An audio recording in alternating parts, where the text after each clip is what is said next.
তো গ্রেডিয়েন্টের এই ধরনের এক্সাম্পল গুলো পর্যন্ত আমরা গসিপ করেছিলাম কিনা, এটা গ্রেডিয়েন্ট ডাইভারজেন্স কার্ভ, গ্রেডিয়েন্টে ট্যানজেন্ট প্লেনের ইকুয়েশন বের করা।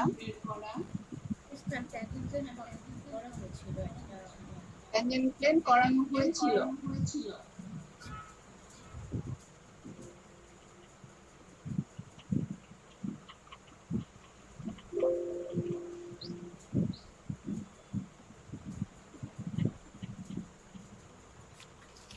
অ্যাঙ্গেল বিটুইন সারফেসেস এই টাইপের কোথায় দেখানো হয়েছিল, তাই না? আমার খাতায় তো দেখছি না। না ম্যাম, অ্যাঙ্গেল বিটুইন সারফেসেস দেখানো হয়নি। দুটো ম্যাথ করানো হয়েছিল, একটা ছিল হচ্ছে ডিরেকশনাল ডেরিভেটিভ থেকে, আর আরেকটা হচ্ছে নরমাল ডেরিভেটিভ। ম্যাম এটা বেশি কিছু দেখানো হয়নি, ডিরেকশনাল আর নরমাল ডেরিভেটিভ দেখানো হয়েছিল, আর আপনার অ্যাঙ্গেল বিটুইন সারফেসেস এর রিলেটেড কোনো কিছু দেখানো হয়নি। ওকে, ট্যানজেন্ট প্লেনেরটা আরেকবার বুঝিয়ে দিলে ভালো। আর আমরা ডাইভারজেন্স কি শুরু করেছিলাম? ডাইভারজেন্সের ডেফিনিশনটা দেখো মনে করছে কিনা।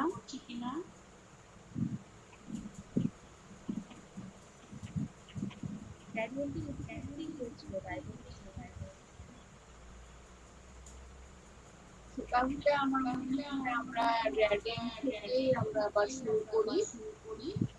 এই গ্রেডিয়েন্টের ডেফিনিশনটা একটু দিয়ে নেক্সট প্রবলেমে আসছি। আমরা যে angle between surfaces directional derivative এখন ছিল।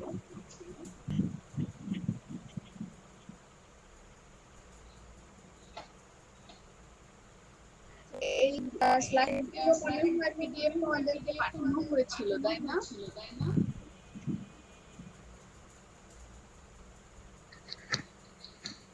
আচ্ছা, না পাঠানো হয়ে থাকলে আমি এটা আবার তোমাদেরকে পাঠিয়ে দিব। আমরা স্টার্ট করি।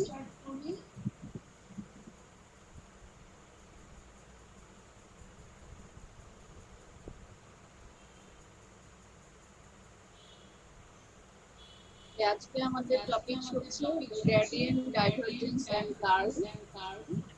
আমরা ভেক্টর ডিফারেনশিয়াল অপারেটর নাবলার ডেফিনিশনটা দেখেছি। Nabla is equal to I del by del x plus j del by del y plus k del by del z। এই অপারেটরটা যখন একটা স্কেলার ফাংশনের উপরে অপারেট করবে, অপারেশনটা আমরা এইভাবে লিখবো, নাবলা phi, where phi is a scalar function, আর এটাকে রিড করা হবে গ্রেডিয়েন্ট অফ phi বা সংক্ষেপে গ্রেড phi। আর ডেফিনিশনটা হচ্ছে নাবলা অপারেটরের এক্সপ্রেশন, তার পাশে phi। তারপরে অপারেশনটা কিভাবে হয় সেটা আমরা দেখে এসেছি। তো আমরা এই টপিকটা আগেও পড়েছিলাম, আমি এখন এক্সাম্পলে চলে যাচ্ছি।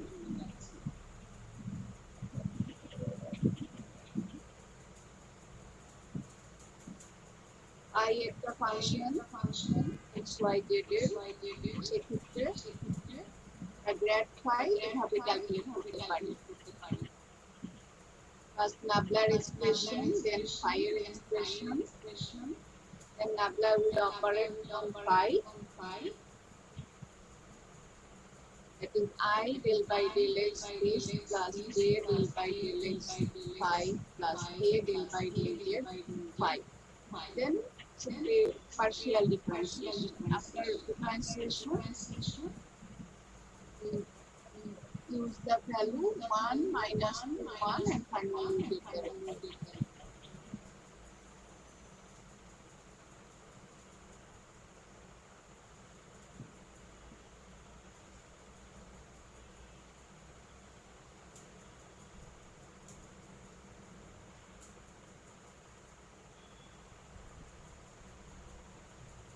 Find an equation for the tangent plane the surface across at the point. এখানে একটা সারফেসের ইকুয়েশন দেওয়া আছে, এই সারফেসের উপরে ট্যানজেন্ট প্লেনের ইকুয়েশন ক্যালকুলেট করতে বলা হয়েছে। Tangent plane in addition normal লাইনেরও ইকুয়েশন দেওয়া হতে পারে। তো আমাদের ফার্স্ট যেটা করতে হবে, we have to calculate gradient of phi, where phi is the equation of the surface.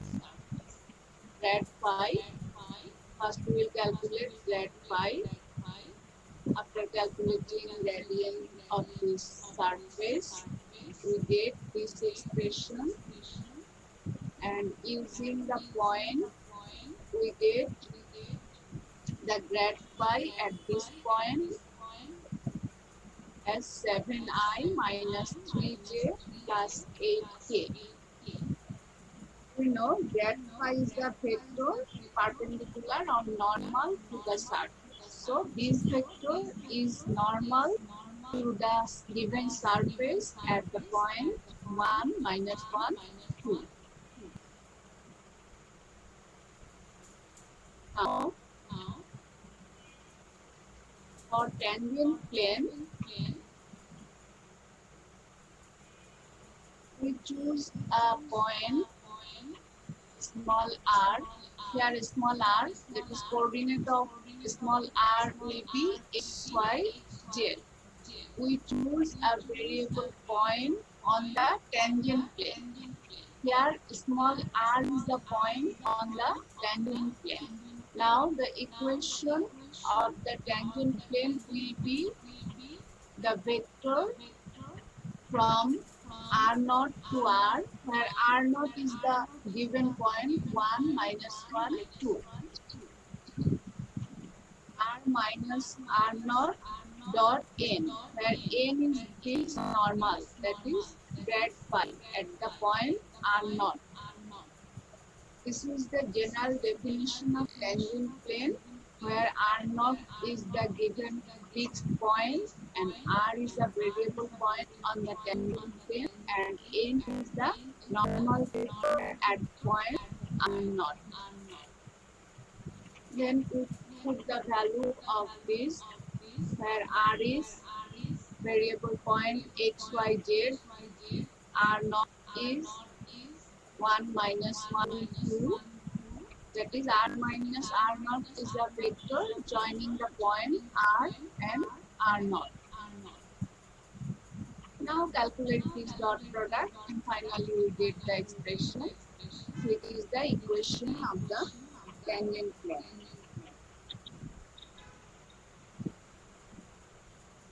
যদি আমাদের নরমাল লাইনের ইকুয়েশন দরকার হয়, নরমাল লাইনটা, এখানে নরমাল লাইনের ভেক্টরটা আমরা পেয়েছি, that is 7i minus 3j plus 8k. তোমাদের কাছে পেন এবং পেপার থাকলে তোমরা এখানে একটু নোট রাখো। Equation of normal plane will be r minus r0 cross n is equal to 0. এই এক্সপ্রেশনে ডটের জায়গায় হবে ক্রস। দ্যাট ইজ, এটা হচ্ছে পারপেন্ডিকুলারিটি কন্ডিশন, আর সেটা হবে প্যারালেলিজমের condition.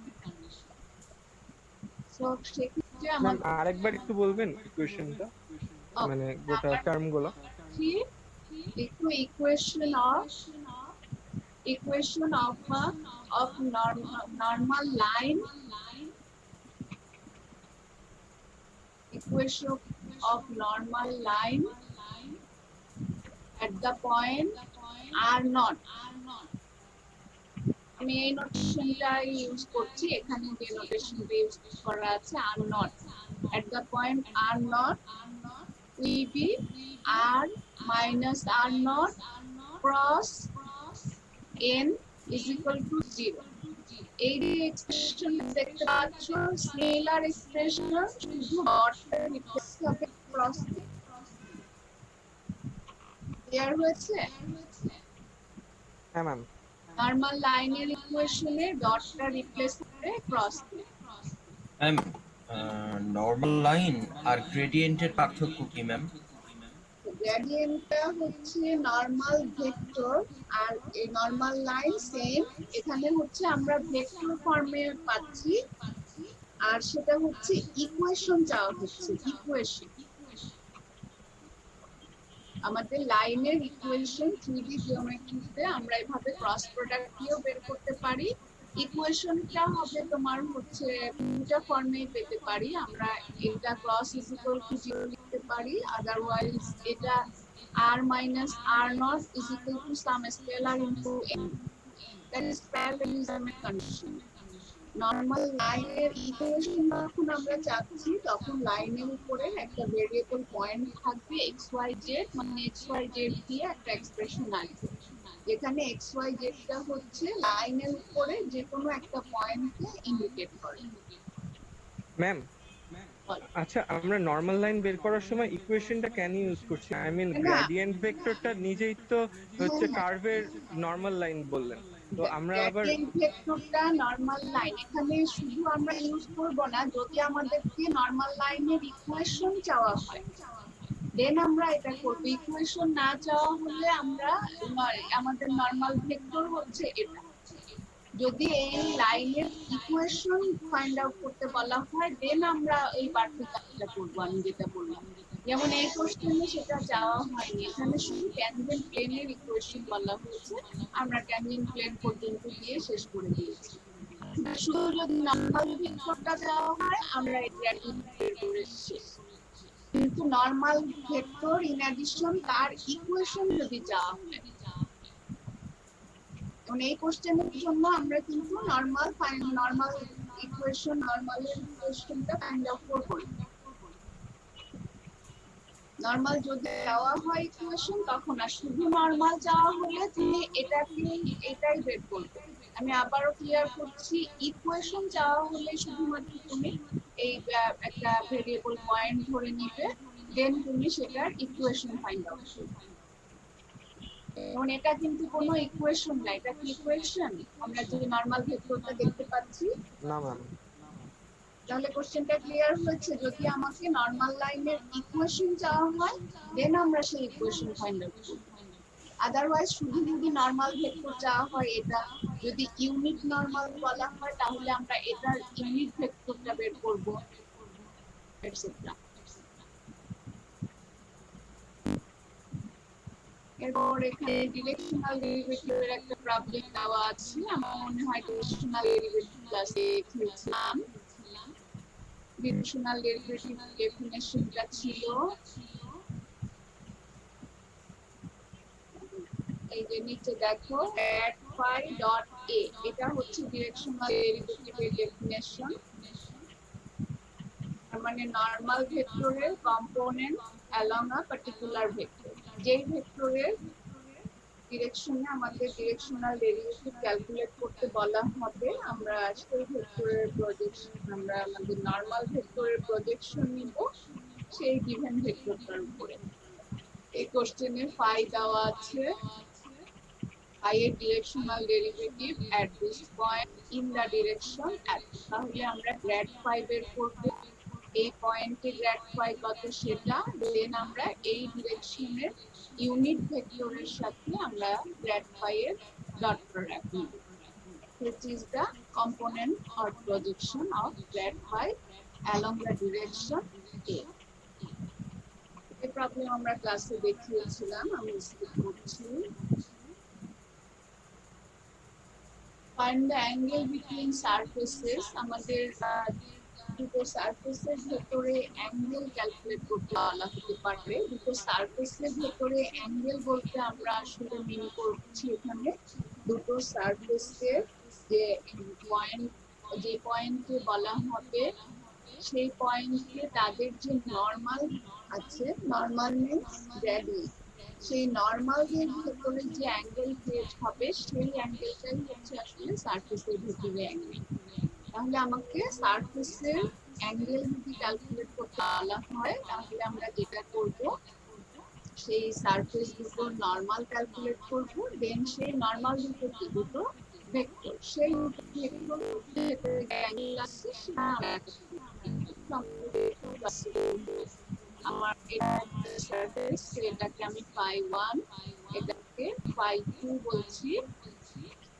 So normal to the first surface will be grad phi1, আমরা গ্রেডিয়েন্ট ক্যালকুলেট করতে দেখেছি, আমরা সেইভাবে গ্রেডিয়েন্ট ক্যালকুলেট করব phi1 এর জন্য।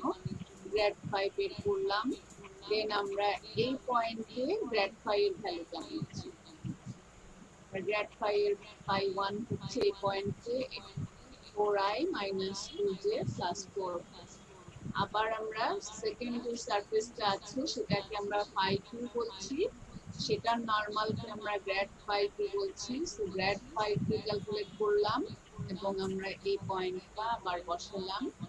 বসানোর পরে 4i minus 2j minus k, এটা পাচ্ছি আমরা সেকেন্ড সারফেসের নরমাল। দেন আমরা এই দুটো ভেক্টরের মধ্যে আমরা অ্যাঙ্গেলটা ক্যালকুলেট করব। আমরা অ্যাঙ্গেল ক্যালকুলেট করা জানি ডট প্রোডাক্ট ইউজ করে। ডট প্রোডাক্টের যে ডেফিনিশন আছে সেখান থেকে আমরা দুটো ভেক্টরের ভিতরে অ্যাঙ্গেল বের করার ফর্মুলাটা জানি, আমরা সেটা এখানে ইউজ করেছি। ইউজ করে থিটার ভ্যালুটা ক্যালকুলেট করা হয়েছে। একটু স্টেপগুলো দেখো।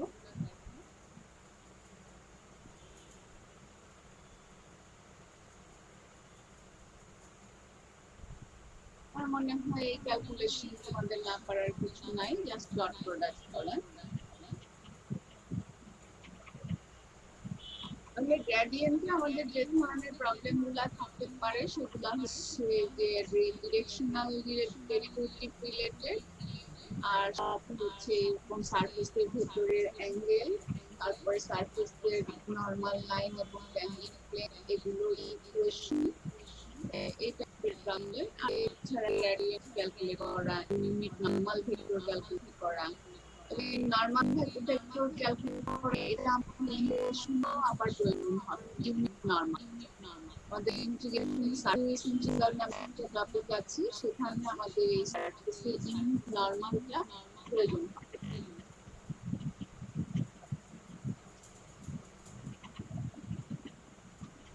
আচ্ছা, তাহলে নেক্সট আমরা যাচ্ছি ডাইভারজেন্স। আমরা সাম সিরিজের যে বইটা আছে সেই বইয়ের এক্সাম্পলে যে প্রবলেমগুলো আছে সেগুলো দেখবে। ইন অ্যাডিশন ওখানে সাপ্লিমেন্টারি প্রবলেম থেকে রিলেভেন্ট প্রবলেমগুলো দেখবে। ডাইভারজেন্সের ডেফিনিশনটা একটু দেখো।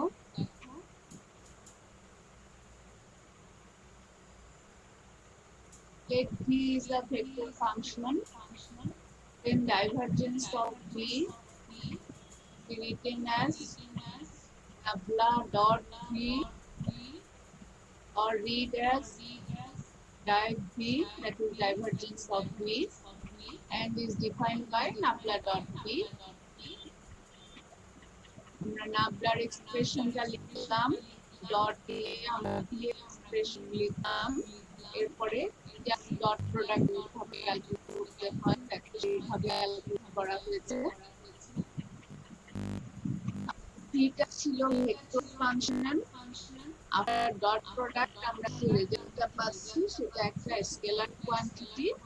সো ডাইভারজেন্স হচ্ছে, ডাইভারজেন্সের রেজাল্টটা হচ্ছে একটা স্কেলার কোয়ান্টিটি। আর আগে ছিল গ্রেডিয়েন্টে যেটা ছিল ফাই ছিল স্কেলার, বাট তার গ্রেডিয়েন্ট নেওয়ার পরে যেটা পাচ্ছিলাম সেটা হচ্ছে ভেক্টর। তো এখানে আমাদের ডাইভারজেন্সটা একটা স্কেলার হবে। আমরা এখানে ভি ফাংশনটা যদি দেওয়া থাকে দেন আমরা ডাইভারজেন্স ক্যালকুলেট করে ফেলতে পারবো। এই পার্শিয়াল ডেরিভেটিভ গুলো করলে ফাইনালি যে সাম হবে তাদের সেটা হচ্ছে ডাইভারজেন্স। আচ্ছা, এখানে এই নোটটা একটু খেয়াল করো। বলা হচ্ছে এ ডট বি, আমরা এভাবে জানি ডট প্রোডাক্টের ক্ষেত্রে দুটো ভেক্টরে আমরা জানি a dot b is equal to b dot a, বা ডাইভারজেন্সের ক্ষেত্রে নাবলা ডট বি এটাকে আমরা বি ডট নাবলার সাথে ইকুয়াল করতে পারবো। এই এক্সপ্রেশনটা এখানে লেখা যাবে না, নাবলা ডট ভি কে ভি ডট নাবলা লেখা যাবে না। আমরা এখানে একটু খেয়াল করো, যদি এই এক্সপ্রেশনটা ভি ডট নাবলা হতো তাহলে ভি এর কম্পোনেন্ট গুলো চলে আসতো আগে, তার মানে এটা ডট দেন আমরা নাবলার কম্পোনেন্টটা লিখতাম, তাহলে এই এক্সপ্রেশনটাতে কি হতো, v1টা থাকতো লেফটে, that is v1 del by del x. এইরকম এই এক্সপ্রেশন গুলো, তখন কিন্তু এই ডেল বাই ডেল এক্স এই v1 এর উপরে আর অপারেশনটা হতো না, কারণ v1টা থাকতো লেফটে। এখানেও ঠিক একই কথা, v2 লেফটে, ডেল বাই ডেল এক্স থাকতো রাইটে। সো এই ডেল বাই ডেল ওয়াই কিন্তু v2 এর উপরে তার কোনো অপারেশন থাকতো না, এখানেও ঠিক সেম। তাহলে আমরা দেখতে পাচ্ছি এই ডিফারেন্সিয়াল অপারেটরটা যদি ডানে থাকে তার মিনিং হবে অন্যরকম, আর সে বামে থাকলে মিনিং হবে অন্যরকম। এখন যেভাবে আছে তাতে আমরা এই ডিফারেন্সিয়েশন পারফর্ম করতে পারবো, বাট v1 যদি লেফটে থাকে আমরা কিন্তু এখানে আর কোনো ডিফারেন্সিয়েশন পারফর্ম করব না, সেক্ষেত্রে স্টিল সেটা একটা অপারেটর হিসাবেই থাকবে। সো এইটা আমাদের নাবলা অপারেটরটা থাকলে আমাদের কেয়ারফুল থাকতে হবে যে সেটা একটা অপারেটর, সে তার ডান পাশে যে ফাংশন আছে তার উপরে অপারেট করবে, সো তাকে আমরা পজিশন চেঞ্জ করতে পারবো না। নাবলা ডট ভি যে ডেফিনেশনটা সেটাই আমরা ডাইভারজেন্স হিসাবে বলছি, আর ভি ডট নাবলা এটা একটা অপারেটর, বাট সেটা আমাদের এই ডাইভারজেন্সের সাথে ইকুয়াল হবে না, সেটা আদার একটা ফাংশনের উপরে আবার অপারেট করতে পারে। ডাইভারজেন্সটা কিভাবে ক্যালকুলেট করা হবে বলো। ম্যাম হচ্ছে যে ন্যাবলাটা যদি ডানে থাকে তাহলে আমাদের ভেক্টর অপারেশন মানে পার্শিয়াল ডিফারেন্সিয়েশন যেগুলো আমরা করছি সেই অপারেটরটা ডানে থাকবে। তো সেই ক্ষেত্রে আমাদের আসলে মানে সিগনিফিকেন্সটা কি, এটা তো পুরো অর্থহীন মনে হচ্ছে না যে অপারেটর কোনো কাজ করতে পারতেছে না? শুধু অপারেটর আসলেই অর্থহীন। ফর এক্সাম্পল শুধু আমি একটা প্লাস সাইন দিলাম সেটা কিছুই মিন করে না, তাই না? যদি আমি 4+5 লিখি সেটা একটা মিনিংফুল অপারেশন, বাট শুধু যদি আমি +5 লিখে রাখি, শুধু 5 শুধু প্লাস, তাহলে কিন্তু অপারেশনটা মিনিংফুল হলো না। ঠিক একই কথা তুমি যেটা কোশ্চেনটা করেছো নাইস, এটা কিন্তু তখন অপারেটর আছে, সে কিন্তু মিনিংফুল নয়। সে মিনিংফুল হবে যদি তার রাইট সাইডে আদার আরো কোনো ফাংশন থাকে, দেন সেই অপারেশনটা মিনিংফুল হয়। তাহলে শুধু ভি ডট নাবলা যেটা আছে সে কিন্তু শুধু অপারেটর ফর্মেই আছে, just like plus minus multiplication তাহলে শুধু নিজের কোনো আসলে ভ্যালু না, যখন সে না কিছু অপারেট করছে সে অপারেটর ফর্মেই থাকবে, সে মিনিংফুল হবে যদি তার রাইট সাইডে অন্য কোনো ফাংশন থাকে, তখন সে মিনিংফুল হবে, তখন সে একটা অপারেশন পারফর্ম করতে পারে।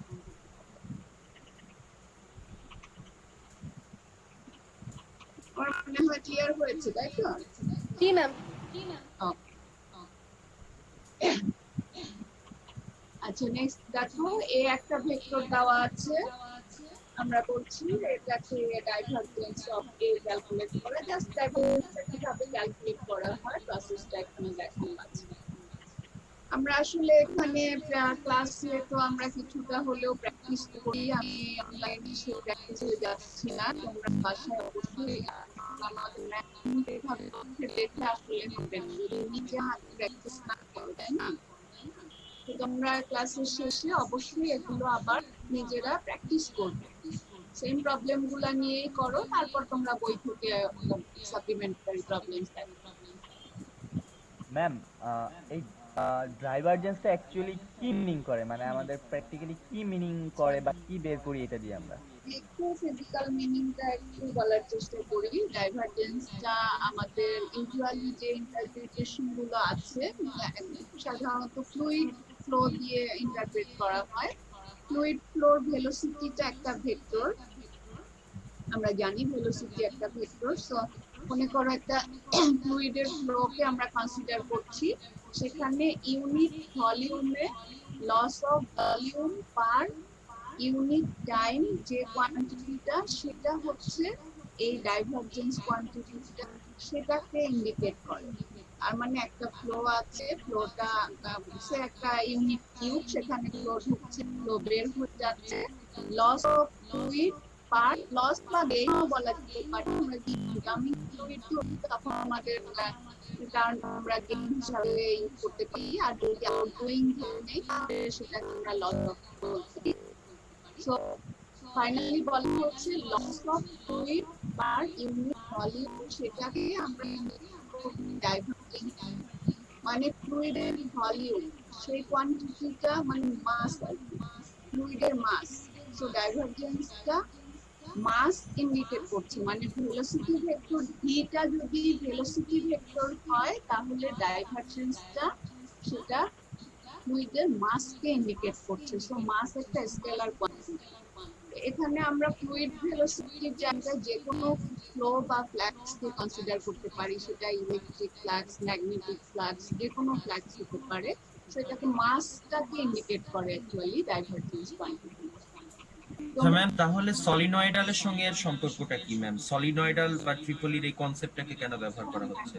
সলিনয়েডাল হচ্ছে যখন ডাইভারজেন্স ফ্রি, ডাইভারজেন্স যখন জিরো হবে তখন সেই ফিল্ডটাকে সলিনয়েডাল বলছি। ডাইভারজেন্স ফ্রি হলে তখন, মানে আসলে এখানে তো স্ক্রিনে ছবি নাই, আমি একটু বলার চেষ্টা করছি। তোমরা বই থেকে আবার ফিজিক্যাল মিনিংটা একটু দেখে নিবে, যে কোনো ভেক্টরের তোমরা পাবে। সলিনয়েডাল হচ্ছে যখন ডাইভারজেন্স থাকবে না, ডাইভারজেন্সের ভ্যালু যদি জিরো হয় তখন হচ্ছে সলিনয়েডাল, সলিনয়েডাল ফিল্ড বলা হবে ফিল্ডটাকে। ফিল্ড হচ্ছে আসলে একটা ফিল্ড মানে রিজিয়ন, এখানে প্রত্যেক পয়েন্ট একটা ভেক্টর দিয়ে প্রেজেন্ট করা যায়, এই ধরনের রিজিয়নকে ফিল্ড বলা হবে। তো আমরা ভেক্টরকে ভেক্টর ফিল্ড বলছি বা স্কেলার ফিল্ড বলছি, যে রিজিয়নটাতে ওই স্কেলারটা দিয়ে আবার ওটাকে আমরা রিপ্রেজেন্ট করতে পারি। সলিনয়েডাল ফিল্ডের ব্যাপারটা হচ্ছে তখন ফ্লোটা পাইপ ফ্লোর মতো একেবারে প্লেন চলবে। আমি আরেকটু ক্লিয়ার করি, সেটা হচ্ছে মনে করো এটা বলছি ডাইভারজেন্স যদি জিরো থাকে, সে ডাইভারজেন্স জিরো নয়, একটা পয়েন্টে ডাইভারজেন্স পজিটিভ। ডাইভারজেন্স পজিটিভ হলে সেই পয়েন্টটাকে সোর্স বলা হবে। সোর্স মানে একটা পয়েন্ট থেকে ফ্লো গুলো চারিদিকে ছড়িয়ে যাচ্ছে, সেটা হচ্ছে সোর্স। ফর এক্সাম্পল জিরো হলে নাকি পজিটিভ হলে? পজিটিভ হলে ডাইভারজেন্স পজিটিভ হলে একটা পয়েন্ট থেকে ফ্লো গুলো ছড়িয়ে যাবে। আর জিরো হলে মনে করো একটা পাইপের ভিতর দিয়ে ফ্লো যাচ্ছে, হোস পাইপ তোমরা দেখেছো, এখন পাইপের মুখে যখন ফ্লোটা ছেড়ে সে কি ছড়িয়ে যাচ্ছে চারিদিকে, সেটা হচ্ছে ডাইভারজেন্স পজিটিভ। আর ভেতর দিয়ে যখন একইভাবে চলবে এরকম ফ্লো হবে হচ্ছে তোমার সলিনয়েডাল। আর যেখানে একটা পয়েন্ট থেকে ফ্লো গুলো ডাইভার্স করছে মানে ছড়িয়ে যাচ্ছে, সেখানে হচ্ছে পজিটিভ ডাইভারজেন্স। আর নেগেটিভ ডাইভারজেন্স হলে আর কি ফ্লো গুলো এক জায়গায় এসে কনভার্স করছে, আমরা এটাকে সিঙ্ক বলি। মনে করো বেসিনের ফ্লো গুলো ছড়ানো আছে পাইপে, ওই যে সিঙ্কে যেটা হয়, ফ্লো গুলো এসে একটা পয়েন্টে এসে কনভার্স করছে। তাহলে আমাদের ফ্লোটা যদি ডাইভারজেন্স হয় সেটা হচ্ছে সলিনয়েডাল। জাস্ট তোমাদের কাছে পেন পেপার থাকলে একটু নোট করে রাখো, ডাইভারজেন্স জিরো হলে সলিনয়েডাল ফিল্ড হবে, আর পার্টিকুলার পয়েন্টে পজিটিভ ডাইভারজেন্স হলে সেটা সেই পয়েন্টকে সোর্স বলা হবে, ডাইভারজেন্স নেগেটিভ হলে সেটাকে সিঙ্ক বলা হবে। আমাদের এই সলিনয়েডাল 11 কোশ্চেনও থাকতে পারে, বলা হতে পারে যে দেখাও এই ফিল্ডটা একটা সলিনয়েডাল ফিল্ড, তাহলে আমার কি হবে, তার ডাইভারজেন্স জিরো হবে।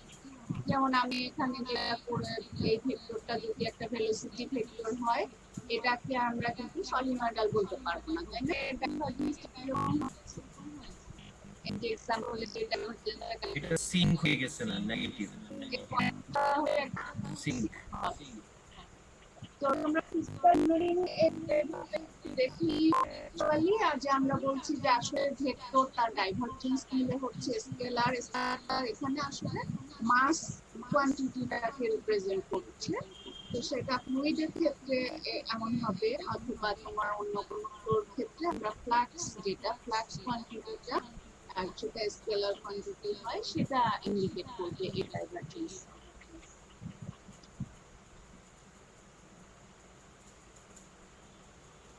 পরের এক্সাম্পলটাতে একটু বলাই।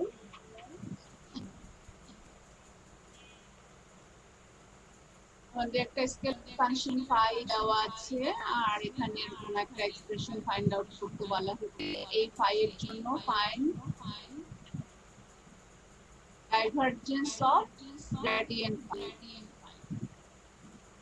নাবলা dot nabla phi, nabla phi হচ্ছে গ্রেড ফাই, তার নাবলা ডট গ্রেড ফাই মানে হচ্ছে ডাইভারজেন্স অফ গ্রেড ফাই।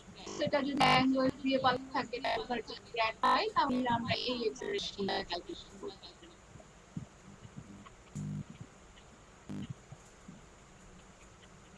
প্রথমে গ্রেড ফাই ক্যালকুলেট করছি।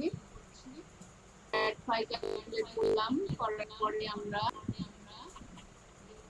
গ্রেড ফাই এর যে এক্সপ্রেশন পেলাম সেটা একটা ভেক্টর, সেটার উপরে আমরা আবার ডাইভারজেন্স অ্যাপ্লাই করছি। নাবলা ডট, এটা হচ্ছে গ্রেড ফাই, গ্রেড ফাই এই এক্সপ্রেশন এখানে বসানো হলো। দেন আমরা এই ডট প্রোডাক্ট ক্যালকুলেট করলাম ডাইভারজেন্স, ফাইনালি আমরা এরকম একটা ভ্যালু পাচ্ছি। পার্শিয়াল ডিফারেন্সিয়েশন গুলো তোমাদের জানা আছে, কাজেই আমরা এই ডিফারেন্সিয়েশন করে নিতে পারবো। আমাদের কোশ্চেনের সেকেন্ড যে অংশটা বলা হচ্ছে শো দ্যাট, কোশ্চেনে চলে যাও, show that nabla dot nabla phi is equal to nabla square phi, where nabla square is equal to del square by del x square plus del square by del y square plus del square by del z square.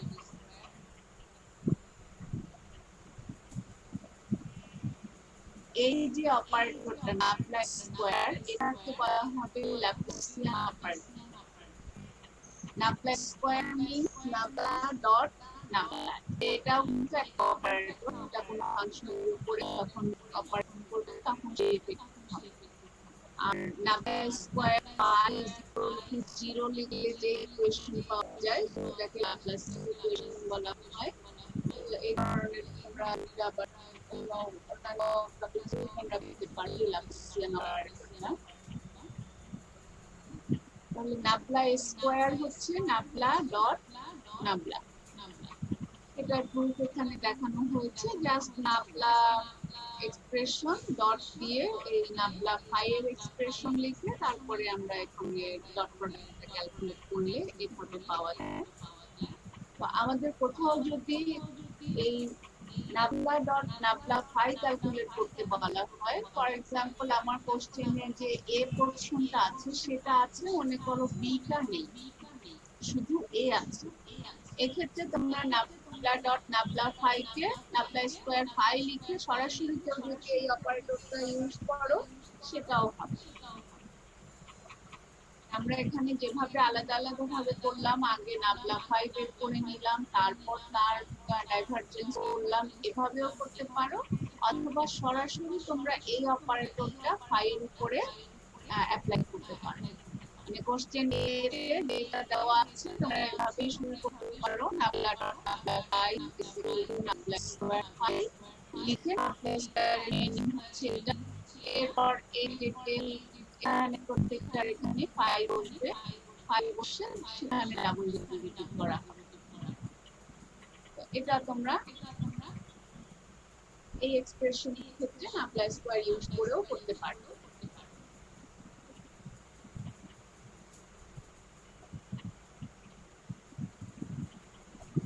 আমাদের এখানে এই ধরনের কিছু রিলেশনের proof করে দেওয়া আছে, বইয়ে দেখবে গ্রেডিয়েন্ট, ডাইভারজেন্স এবং কার্ভ, এই তিনটা টপিকস এর উপরেই এই ধরনের কিছু রিলেশনের প্রুফ করা আছে। এই প্রুফ গুলো তোমাদের শিখতে হবে। আমি এখানে দুটো হয়তো এক্সাম্পল হিসাবে নিয়েছি, তোমরা এটা যতগুলো আছে বইয়ের এক্সাম্পলে দেখবে করে দেওয়া আছে, এগুলা শিখতে হবে, কাজে তোমরা একটু নোট রাখো যে এই divergence, grade divergence, curve relation, এসব রিলেশনের প্রুফ আছে, এই প্রুফগুলো শিখতে হবে। তবে ফার্স্ট যেটা আছে এটা হচ্ছে দুটো ভেক্টর ফাংশন এ আর বি, তার সামেশনের উপরে ডাইভারজেন্স কিভাবে ইফেক্টিভ হবে সেটা, আর সেকেন্ডটা হচ্ছে একটা স্কেলার ফাংশন ফাই আর একটা ভেক্টর ফাংশন এ। গ্রেডিয়েন্ট ডাইভারজেন্সের প্রমাণ বলতে কি আপনি বোঝেন এই মানে সূত্রগুলোর প্রমাণ, নাকি অঙ্কের মধ্যে যেগুলো প্রমাণ আছে সে ধরনের গুলো? আমি এই সূত্রগুলো এরকম কিছু সূত্র থাকবে যেখানে যেমন দেওয়া আছে, এই ধরনের সূত্র যেগুলো আছে এরকম রিলেশন দেখবা, ওই যে যে বই তোমাদের কাছে আছে সব বইয়ের মধ্যেই পাবে এই ধরনের রিলেশনের গ্রুপ। ম্যাম শমসের বই না? হ্যাঁ, আমি অবশ্য এখানে সব সায়েন্সের বই থেকে নিয়েছি, কারণ ওই আপাতত দেখা যাচ্ছে যে ডিফারেন্ট বই থেকে নিলে নোটেশন গুলা ডিফারেন্ট আছে। তো একই সাথে দেখাতে গেলে একটু ক্লামজি মনে হয় যে এখানে এ ইউজ করছি আরেক জায়গায় বি ইউজ করছি, যার কারণে আমি এখানে সব সংস্কৃতের বই থেকে নিয়েছি।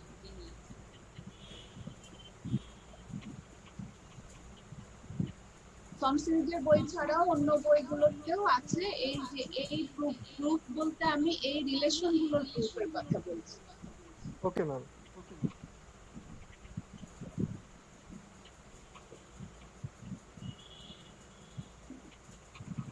আমি প্রুফের ডিটেইলে যাচ্ছি না, এগুলো তোমরা দেখলে বুঝতে পারবে। নাবলার যে নাবলার এখানে নাবলার এক্সপ্রেশন ডট প্রোডাক্ট দিয়ে a প্লাস বি এর কম্পোনেন্ট গুলো লেখা হয়েছে, বি এর কম্পোনেন্ট গুলো লেখা হয়েছে।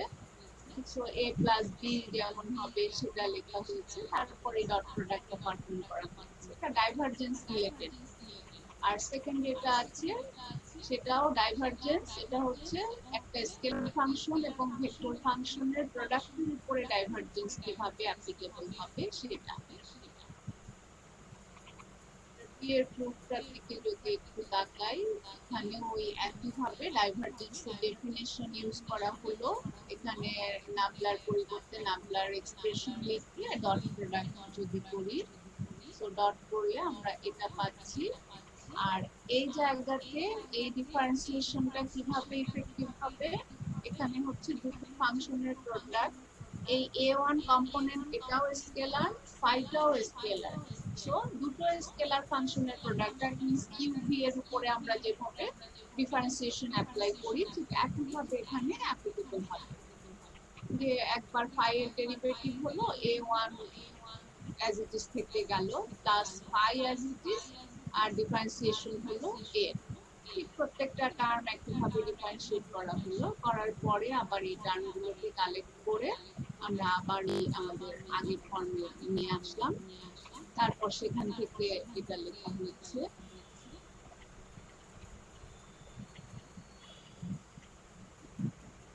আমরা যদি অন্যান্য বই দেখো কোথাও হয়তো সামেশন নোটেশনও ইউজ করা হতে পারে, তো সেটা যদি তোমাদের কমফোর্টেবল মনে হয় তোমরা সামেশন নোটেশন ইউজ করেও এই প্রুফগুলা করতে পারো।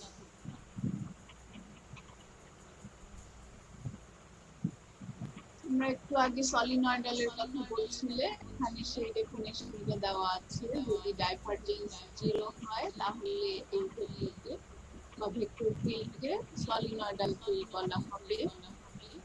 একটা এক্সাম্পল দেওয়া আছে, determine the constant a so that the vector b is equal to solenoidal। তাহলে আমরা সলিনয়েডালের ডেফিনিশন ইউজ করব, দ্যাট ইজ ডাইভারজেন্স বের করব, তারপর ডাইভারজেন্সটা জিরো করব। এখানে একটা আননোন ইউজ করা আছে কম্পোনেন্টের ভিতরে, ডাইভারজেন্স জিরো করলে আমরা এই এটার আননোনটার ভ্যালু পেয়ে যাব। ডাইভারজেন্স বের করার পরে আমরা এটা পাচ্ছি divergence 1 plus 1 plus a। So এটা জিরো করলে আমরা এর ভ্যালুটা এখান থেকে ক্যালকুলেট করতে পারছি। আমাদের কাছে আজকে কি সময় আছে গান ডিসকাস করার? না বোধ হয়। জি ম্যাম, সময় নেই। এরপরে তোমাদের ক্লাস আছে তাই না? Yes ma'am. জি ম্যাম, তাহলে আমরা আজকে আর কাজ শুরু করছি না, আমরা নেক্সট ক্লাসে কাজ শুরু করব। আচ্ছা, তোমাদের মধ্যে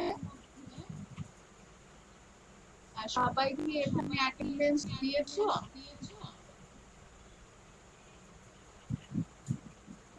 আমি আবার একটু মনে করে দিচ্ছি, কেউ যদি যে অ্যাটেন্ডেন্স না পাঠিয়ে থাকো তারা একটু চ্যাট বক্সে তাদের রোল নাম্বারটা লিখে সেন্ড করো।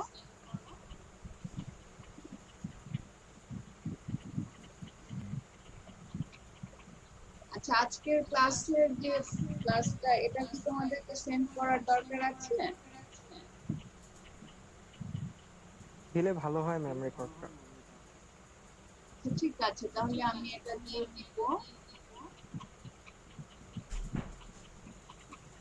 তাহলে আমরা আজকের ক্লাস শেষ করি।